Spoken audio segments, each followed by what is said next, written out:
Coming up on this episode of Here's an Idea. The first prototype was simply a plexiglass rectangular box that we attached to the back of a conventional shoe. This is fabulous. This is unbelievable. These guys might be able to save the game of football.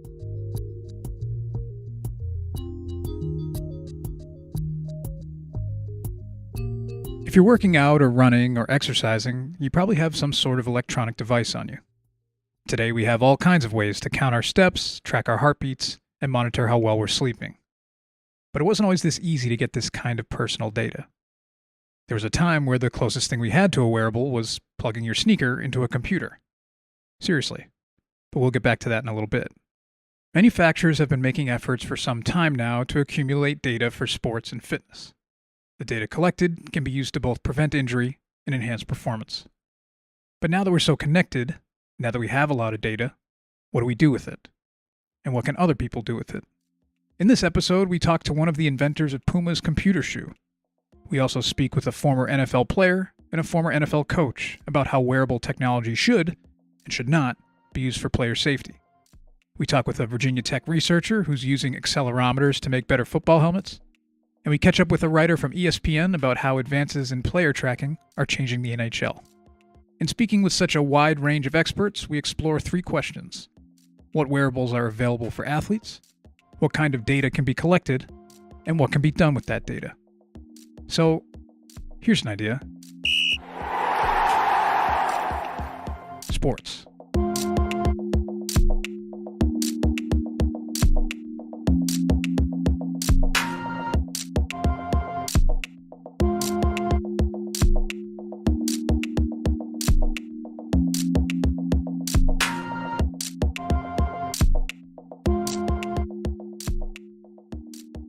Let's go back to that sneaker that you plugged into a computer.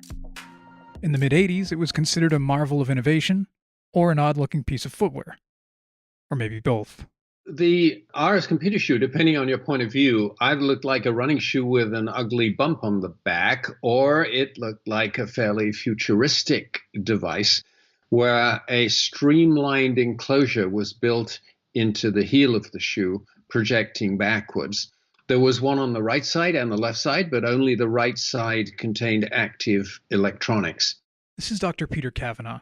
He was the sports science advisor to Puma and the creator of the original RS computer shoe. Peter was given the task of creating the RS computer shoe by Armin Dassler, Puma's owner at the time.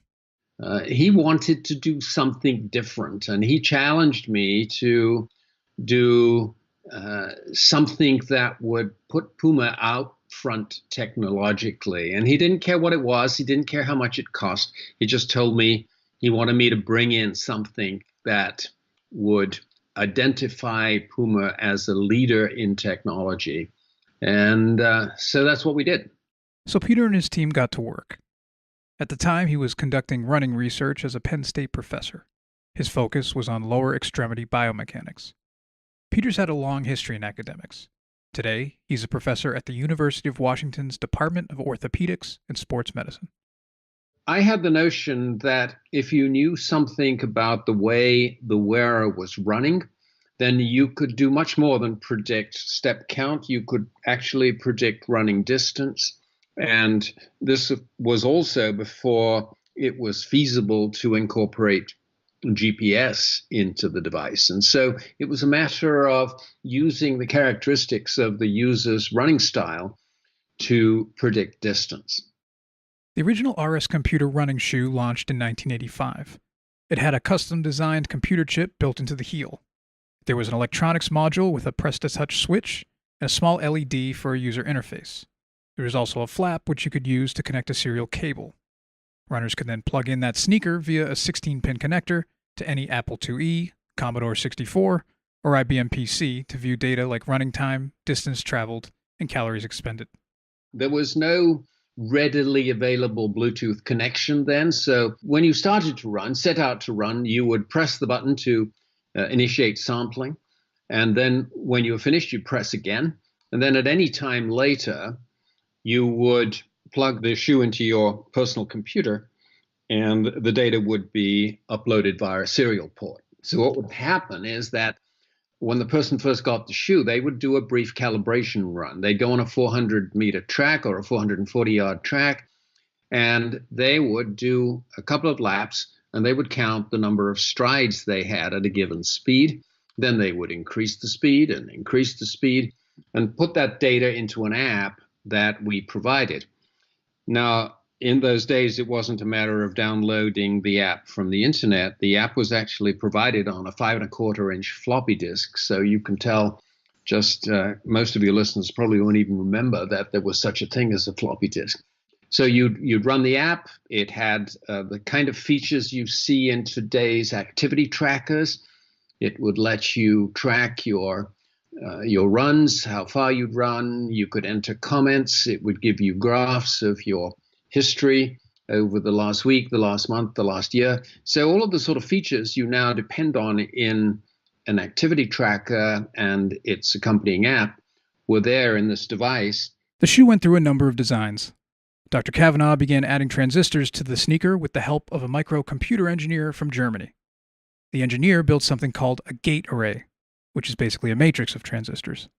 Although primitive compared to today's technology, it was state-of-the-art at the time and allowed them to conduct the functions of the shoe and then store the data in flash memory. And Dr. Cavanaugh still has the first model in his office. The first prototype was simply a plexiglass rectangular box that we attached to the back of a conventional shoe. It was transparent and you could see the electronics. But it was proof of concept and enabled us to show that this technique would actually work. For a shoe that was state-of-the-art at the time, the reviews were not good.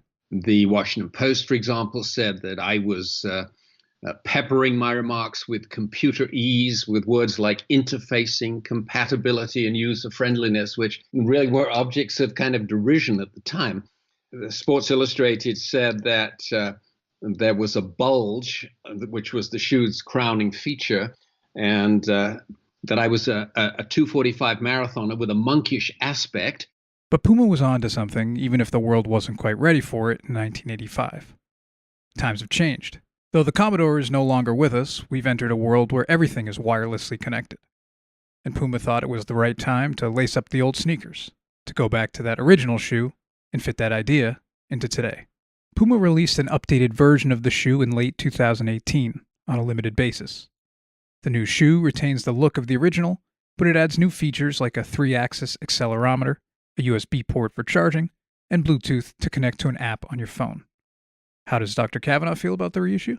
It's a nice affirmation that it was a good idea whose time had not yet come. I like what Puma have done. It's a very nostalgic sort of thing. It's, of course, a limited edition reissue, but I think it does just put a marker down and say that this was something we were doing back in 1984 to 1986 kind of time frame, and that it really is something that people have come to value. Most of us will not go out to exercise anymore without some form of activity tracker. I know I won't. And I think that it was an idea that was ahead of its time during that era.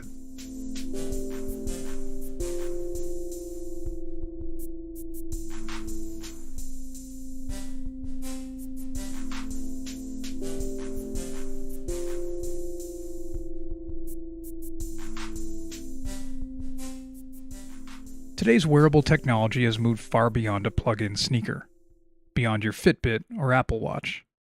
We can add all kinds of sensors onto the uniforms and equipment that players actually wear on the field, their jersey or their football helmet, for example.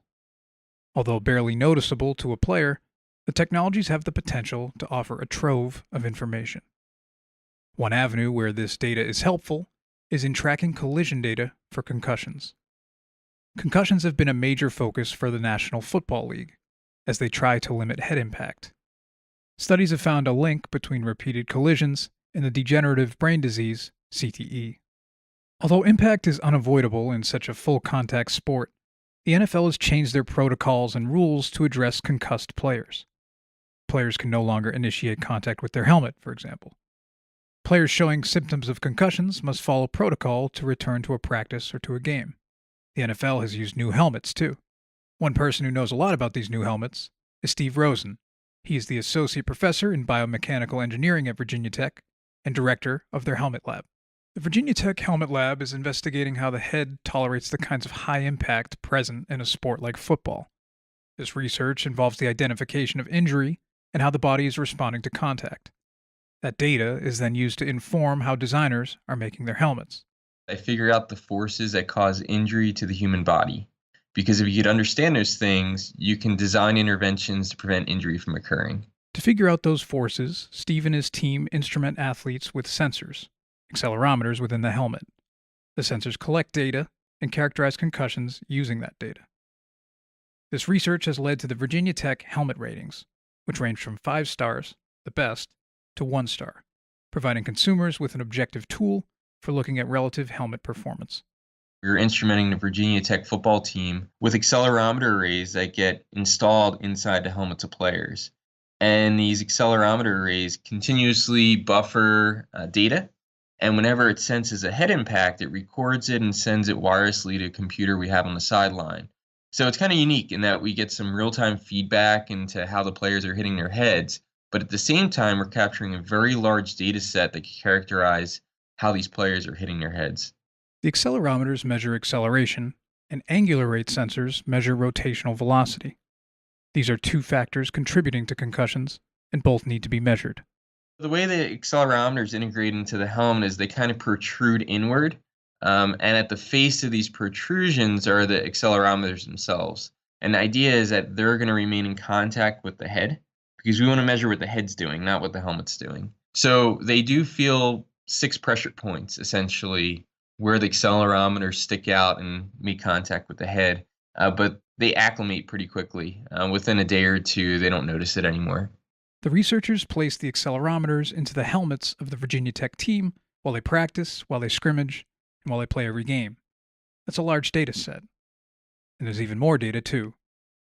Virginia Tech started this work back in 2003, but they're also part of a much larger study. The Grand Alliance Care Consortium, funded by the NCAA, the Department of Defense, has gathered more than 37,000 participants in universities around the country and captured data on more than 3,300 concussions as of September 2018. That's an even larger data set. Prior to having the sensor data, not much could be said about how badly a college football player hit his head. With 16 years of data now, however, Steve and his team have a very good idea of which locations on the helmet are hit, how frequently they're hit, how hard they're hit, and which impacts are most likely to cause concussion. Through a series of lab tests, Steve's team is identifying which helmets reduce risk. Their 5-star helmets are the best available, and the 1-star helmets have the least amount of protection. When we first released football helmet ratings in 2011, I would say about 50% of all players were in a helmet that we rated as 1 star. The reason players were wearing that helmet is because no one knew any better. There were never any data available to consumers and players to suggest that helmet offered inferior protection relative to other ones that were on the market. The 1-star helmets from 2011 were too stiff and not thick enough. Manufacturing has since shifted towards a safer design, managing impact energy better by using softer foams and a slightly larger helmet thickness. We're trying to essentially engineer safer sport. And as an athlete, I think they look forward to being able to participate in the research and help us achieve that goal. Using new wearables and accelerometers, Rosen's team is able to get impact data and make helmets safer. With these advancements, you'd think that football teams and coaches at the college and professional level would want to implement them right away, on a wider scale, to improve safety. Not so fast. John Shoup is now a history teacher at A.C. Reynolds High School in Asheville, North Carolina. He's also an assistant coach for the school's football team. Before that, he coached football for 26 years in the NFL and at major colleges like North Carolina, Vanderbilt, and Purdue. I took the idea to the football office and to our athletic director and our head football coach, thinking the work that these guys are doing, this is going to be a real recruiting edge. We're going to be able to go into the homes of young men throughout the country and say we're on the cutting edge of this study. And what I thought was going to be the greatest recruiting tool was really one of the reasons that I ended up getting fired at Purdue. John was the offensive coordinator at Purdue from 2013 to 2015. When he was a coach at Purdue, John, perhaps naively, thought impact data would be a selling point for Purdue, especially after John and his wife were invited to a dinner held by the NPR station WBAA in West Lafayette, Indiana.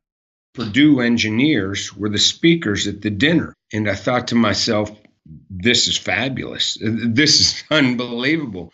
These guys might be able to save the game of football. John is talking about Tom Talavage and Eric Noman, who are studying microconcussions, or subconcussive impacts. They presented data about these concussions at the dinner. Microconcussions result from repeated hits to the skull, and though they don't produce acute concussions, they can result in the clinical signs and symptoms. Over time, these microconcussions could have a significant cumulative impact. By the end of 2012, Tom and Eric had studied football players for 2 seasons at Jefferson High School in Lafayette, Indiana, where 21 players completed the study the first season and 24 the second season, including 16 repeating players. Helmet sensor impact data from each player were compared with brain imaging scans and cognitive tests performed before, during, and after each season. An accelerometer patch worn on the back of your neck measured rotation, as well as hits up to 50 G. Here's John explaining how he learned that microconcussions are the kind of injury that builds, or boils. If the boiling point of water is 212 degrees, once water boils, that's like the concussion. If the brain's heating up, they can tell you the brain's heating up on Wednesday, you need to back off because that person's close to reaching the boiling point. And what we were really interested in was preventing concussions, not just dealing with the protocol once they have a concussion. What do we do? And so we were interested in measuring all the hits throughout the week in practice, what are the best methods to practice, and how we can keep these hits, well below that boiling point of 212. In other words, it's a math problem. They just needed the starting numbers. But the idea was not accepted by John's colleagues at Purdue. The athletic director and the head coach wanted nothing to do with anything that had to do with head injuries or concussions. John was let go from the program in 2015. In a New York Times article published that year, sports business columnist Joe Nocera seemed to confirm that Shoup's departure had little to do with his coaching abilities. According to Nocera, the main issue appears to have been the open advocacy for college rights expressed by Shoup and his wife. As John settled into his new assistant coaching position at the high school, however, he wanted to try Tom and Eric's plan again, to get the kind of data that could reveal more about head injury and concussions. The plan in 2018 at AC Reynolds was they were going to take 20 players off the team, 10 on offense, 10 on defense, and give them a full MRI before the season, during the season, and after the season. Eric and Tom would provide patches, read MRIs, and measure accelerations all season long and monitor which drills were safest. The players had all agreed, and then a week before the season, John faced familiar resistance, this time in the form of a phone call. The superintendent of Buncombe County called John to say they were not going to continue with the project.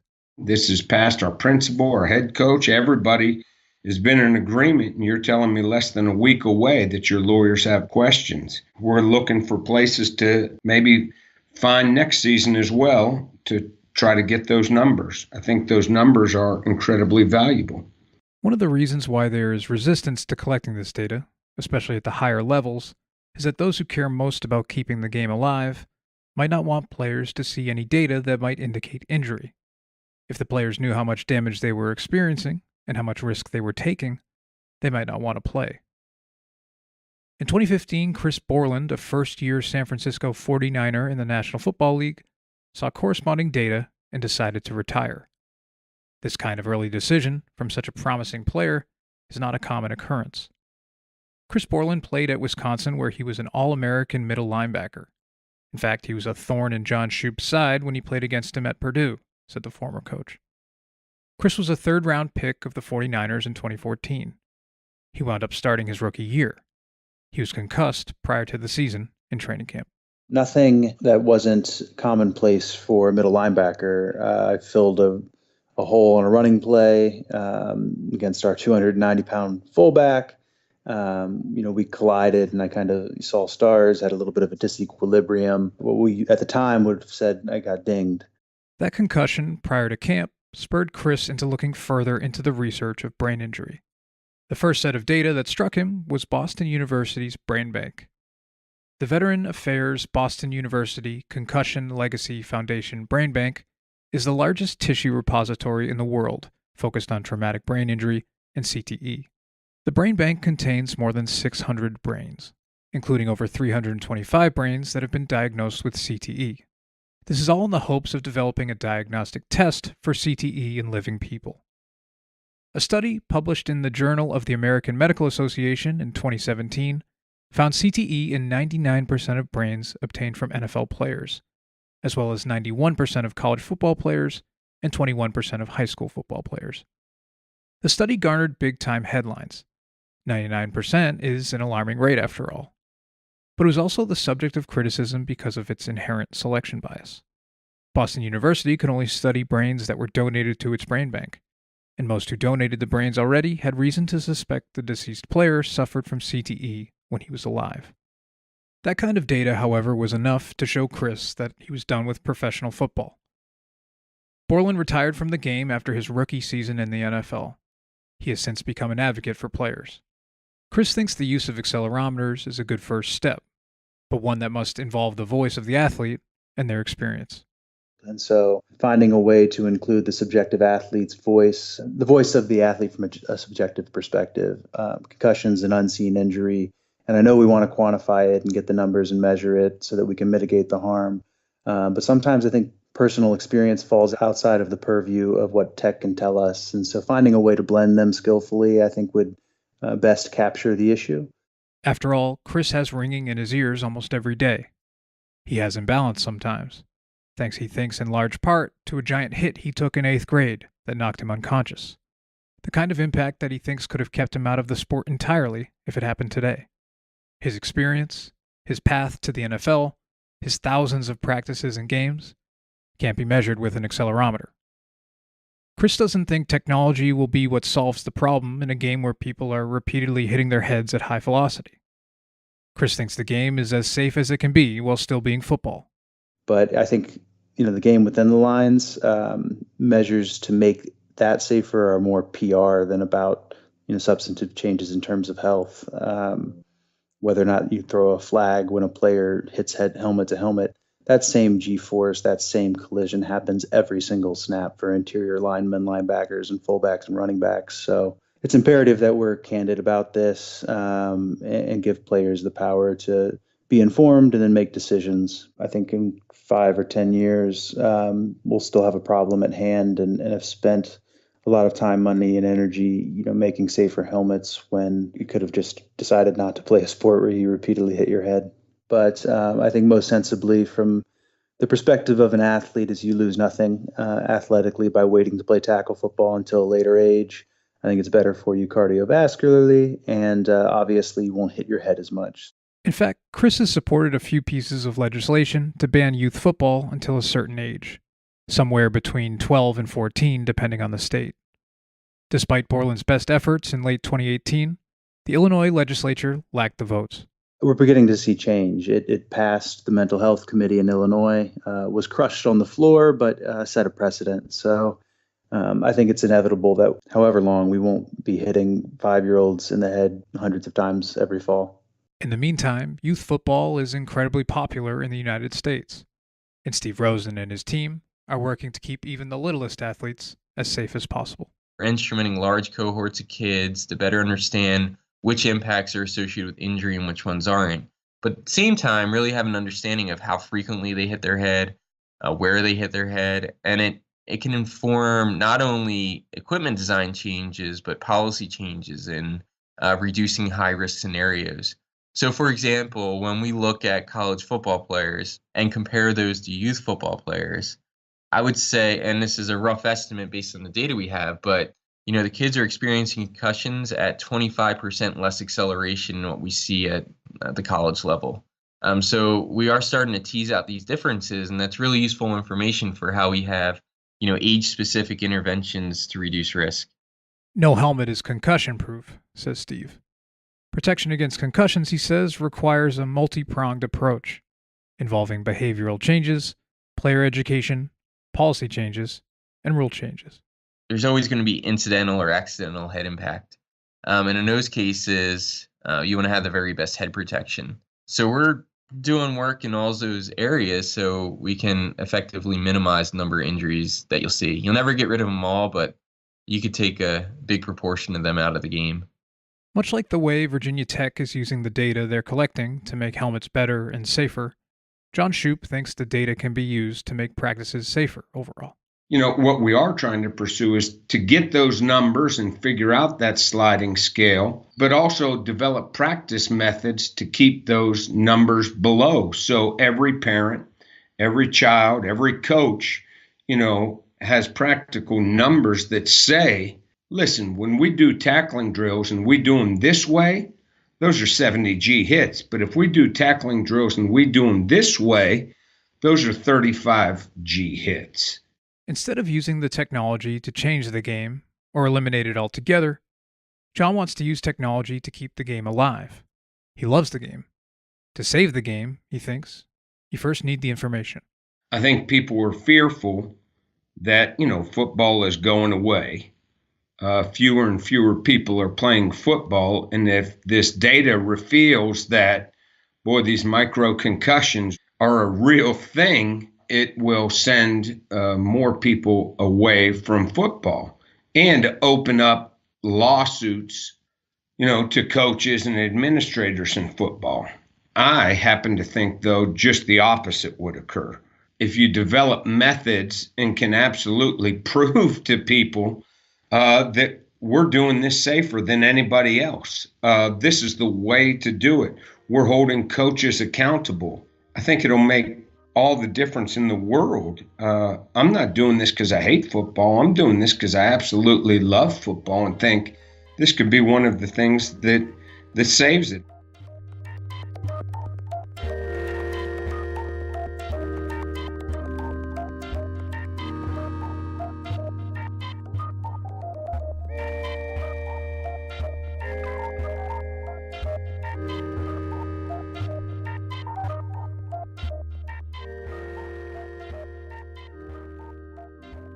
Football may be resisting the use of monitoring technology, but another pro sport is embracing it. For the National Hockey League, there are all new kinds of wearables and technologies to track their players. But it's not about safety necessarily. There are different motives at play. So the thought is that if you have this new tech and during a game you can bet on, which of these two players is going to have logged the most miles in the game skating, or, where is the next shot coming from, or this, all these other things that could potentially be accurately pinpointed by player and puck tracking technology. Well, now all of a sudden sitting in front of your TV and watching a hockey game is a lot more fun. This is Greg Wyshynski, senior NHL writer at ESPN. Beginning in 2015, the NHL had begun experimenting with a three-pronged approach for player monitoring. There was a puck with infrared sensor emitters, a set of 10 infrared cameras to track the puck from the top of the arena, and then wearable sensors slipped into the back of the players' jerseys. The setup, however, as you can imagine, was complicated. The infrared sensors in the puck proved to be too expensive, said Greg. The pucks apparently cost an exorbitant amount of money to produce, and I don't know if you've seen this in hockey, but occasionally they fly into the stands, and fans can get them. So that's a lot of money flying into the stands each time. In January of 2019, the NHL announced that it was working with Jogmo, a maker of RFID tracking systems. In a regular season game, Jogmo's chips were placed in the pucks and players' shoulder pads. The chips, about the size of a quarter, generated official league data at a rate of 180 times a second. This game was part of a pilot program that the NHL may eventually expand. Jogmo's technology works like a GPS, but reversed.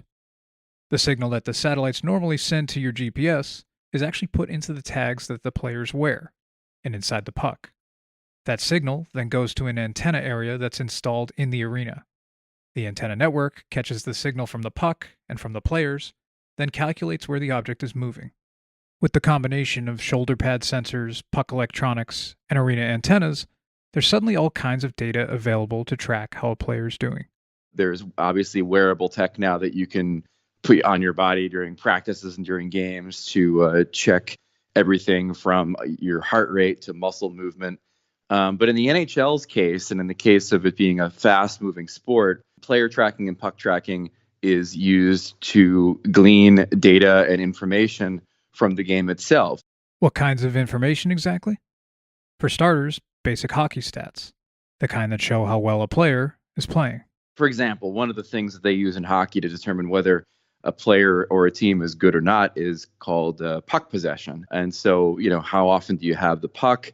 If you have the puck, the other team doesn't have it. It means you're probably doing pretty good. So in the past, the way to determine something like that would be to count the number of shot attempts that a team has, in order to glean what possession time was. But now with this puck and player tracking, we can better understand exactly how long the team has the puck and things of that nature. And it's going well beyond that, says Greg. There's shot velocity, individual skater speeds, distance traveled, more data that owners and scouts can use to better understand their players. In the past, the data that you're working with in many cases is the data collected by the human eye, a guy sitting in a press box and counting the number of hits or counting the number of shots or things of that nature. So with player and puck tracking technology, you're going to be able to do this in a much more accurate way than they've ever had. But it's not just the owners and players using the data to help their teams. With all kinds of real-time information available, Las Vegas sees new ways to get fans excited about the sport and to get them to make bets. Then it became pretty apparent that, they are looking to partner with Vegas sportsbooks to make them, the official NHL stats partners in order to then use this proprietary data collected from puck tracking to create new ways to wager on the game. So the data here is not being used for simple biometric reasons, to study heart rate or concussions.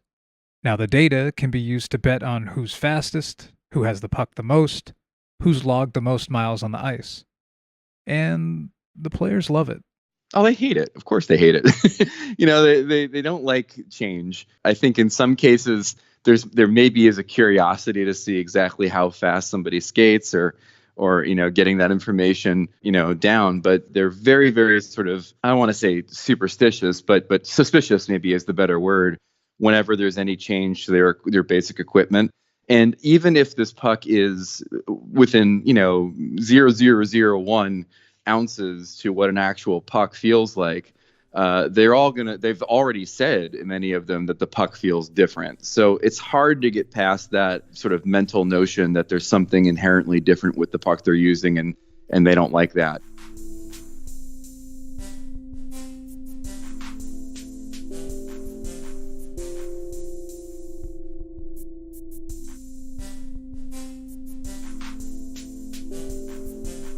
So the NHL players apparently hate being tracked. When you think about it, wouldn't you? Imagine you went to work every day and your Apple Watch told your boss how much you slept last night. If you're a server and your manager could track total distance traveled over the course of your shift, would you want that? Now that the technology is at a level small enough that we can place it on players and get all kinds of extra data about what people are doing, the question becomes a more moral and personal one. Like any measurement tool, the question now becomes, what do you do with the data, and why? Who's getting the data, and how will they use it?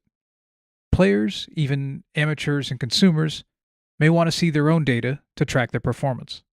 I think you exercise for a number of reasons. You exercise, obviously, to feel better, but as far as exercise adherence is concerned, the feedback over time that you have been consistently exercising in a manner which can be quantified, I think is inherently satisfying to most people.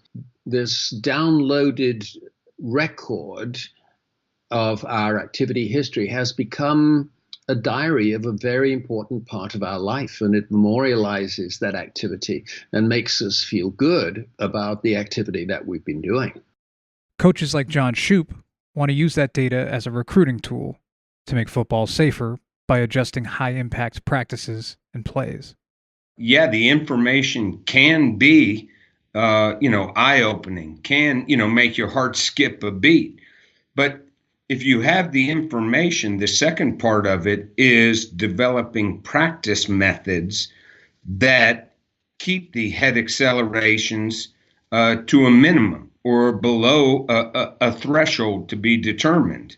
Owners and general managers suddenly have better data about their player, the kind of information that can impact contract negotiations for good or ill.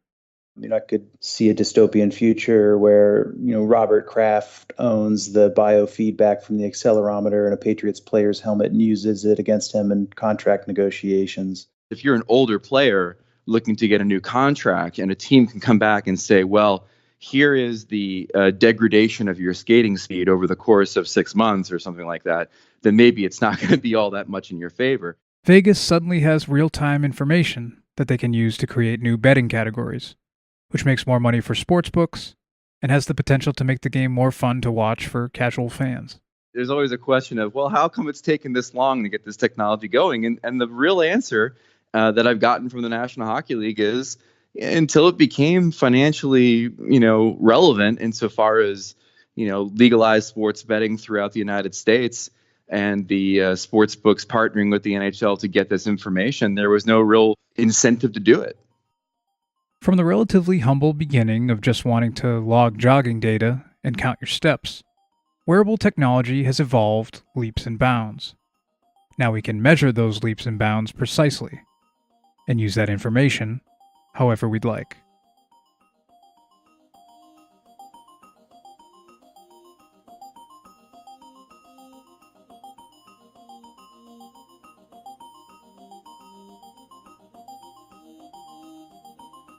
This has been an episode of Here's an Idea.